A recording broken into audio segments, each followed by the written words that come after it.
എന്താണ് ഈ 40കളിലെ പ്രണയം? ഞാൻ പറഞ്ഞ യഥാർത്ഥ ജീവിതത്തിൽ എങ്ങനെ കാണുന്നു? ഇപ്പൊ ഈ പറഞ്ഞു പ്രായമാവുമ്പോഴുള്ള ഒരു പ്രണയത്തിന്റെ ഒരു സുഖത്തിനെ കുറിച്ച് പറഞ്ഞു. പക്വതയുള്ള ഒരു പ്രണയം. ചോദ്യം ഒന്നും വേണേ കുറച്ചുകൂടെ ലൈറ്റ് ആക്കിയാൽ, അമ്മ ഈ സമയത്ത് ഒരു പ്രണയത്തിന്റെ സാഹചര്യത്തിലേക്ക് എത്തിയാൽ ആ പ്രണയത്തെ അമ്മ എങ്ങനെ നല്ല സന്ദർഭമാണ്. മകന്റെ മരണം എന്നോട് ഇപ്പൊ ചോദിക്കാൻ വന്നേക്കുക. അത് കഴിഞ്ഞ് തലയെറുത്ത ഒരു ജീവിതത്തിലെ കലയെ അറുത്ത് കളഞ്ഞ ഒരു വേദന ഇപ്പൊ പ്രണയിക്കാൻ തോന്നുന്നില്ല. എങ്കിലും എനിക്കിപ്പോ 69 വയസ്സായില്ലേ. അതൊരു പ്രായമല്ല. അയ്യേ, 60കളിലെ പ്രണയം അടുത്തത് ചെയ്യാൻ പോവാണ്. അടുത്ത സിനിമ 60കളിലെ പ്രണയമാണ്. അപ്പൊ നായികയാക്കുന്നാണ് പറഞ്ഞത്. അതും കുഴപ്പമില്ലാണ്ടല്ലേ കുടുംബസ്ഥം ചെയ്ത് വെച്ചേക്കുന്നു. 20 വയസ്സ് പോലെ ഉണ്ട് അതിനകത്ത്. അപ്പോ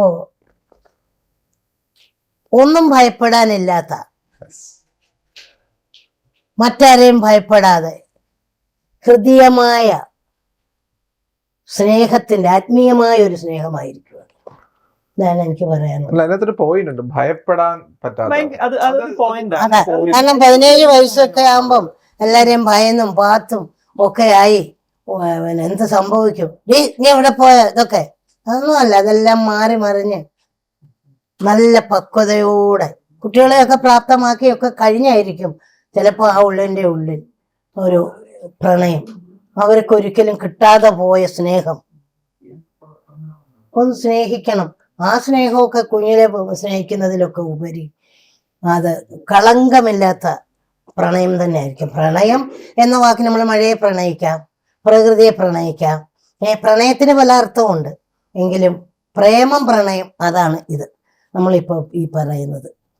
ഇതൊരു മനുഷ്യന്റെ ഒരുതരം കപടതയാണ്. പ്രണയത്തെ കുറിച്ച് ചോദിക്കുമ്പോ ഉള്ളിലത്തെ പ്രണയം മാറ്റി വെച്ചോട്ടെ, എനിക്ക് പ്രകൃതിയോടാണ് പ്രണയം, മലകളോടാണ് പ്രണയം, പൂക്കളോടാണ്. അല്ല, ചിലര് മഴ ആസ്വദിച്ച് എല്ലാം മറന്ന് മഴ ഇങ്ങനെ ആസ്വദിച്ചിരിക്കാം. ആ ഒരു ആസ്വാദനം ആയിക്കോട്ടെ.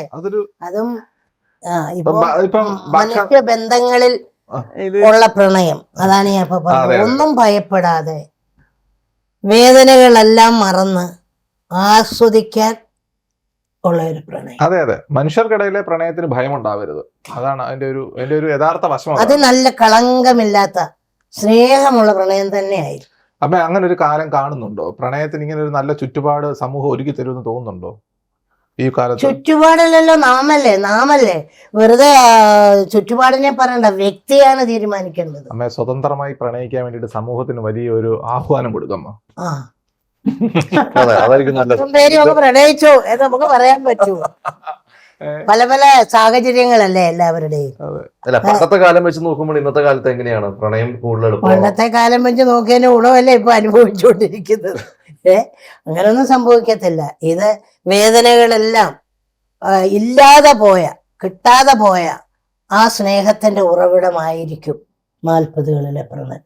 അത് ആത്മവിശ്വാസമാണ് എനിക്ക്.